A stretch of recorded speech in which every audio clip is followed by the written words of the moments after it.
We have reached the very top of your chart. Today we are talking about the 10th house in astrology.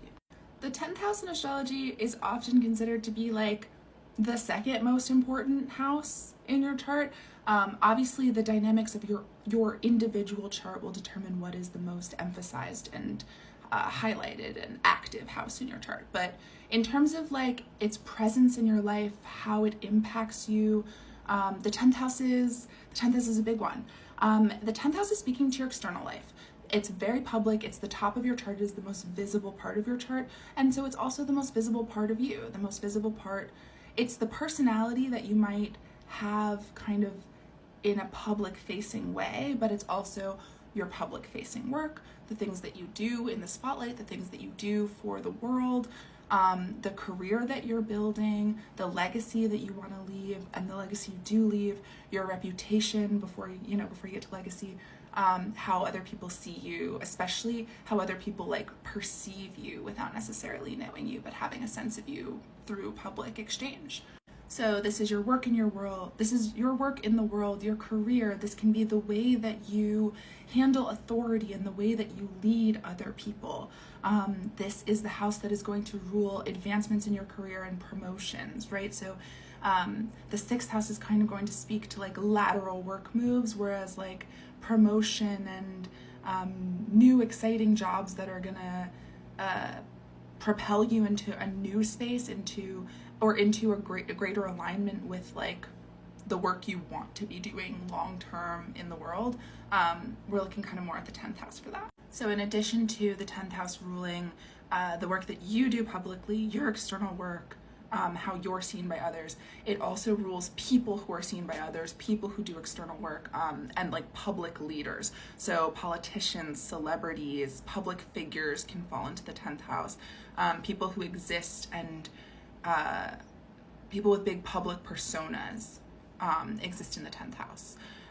It is opposite the 4th house, so it is creating this sort of, it's finishing out the axis of 4th house private, 10th house public, right? It's an angular house. So like I said, it's really important. We're creating foundations. This is a pillar of life.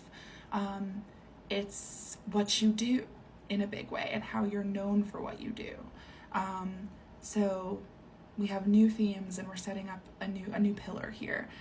It's square to the 1st house. It's in whole sign square to the 1st house. So placements here might feel like they challenge the sense of self that you built in the 1st house. Like they don't always coexist smoothly. Sometimes you have to give something to your public life and it takes something from yourself, from your selfhood, from who you are in that way, which is also part of why the way that you're known publicly and the way you're perceived is not the same as how you are, right? Or how you're seen by people who know you in that way. So placements here might challenge your more intimate, truer kind of self in that way. But they can also be very generative challenges. They might help you to figure out yourself in that way, but through conflict is a strong word, but like through challenge.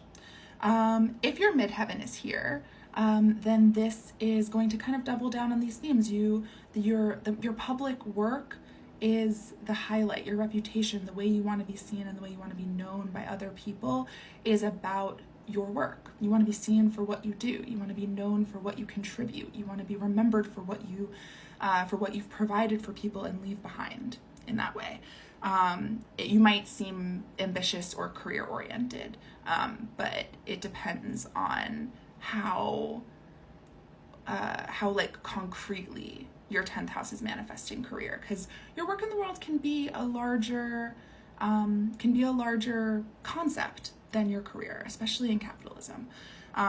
So yeah, you want to look to the ruler of your 10th house for some more information about how to get into these themes, how to better connect with this house and get a clearer sense of what's behind the actions in that house. You can look to that house, the sign and aspects that house, that the planetary ruler of your 10th house, the conditions of it in your chart, basically. I don't know why that was hard. Please let me know if you have any questions. And next up, we will be talking about the 11th house.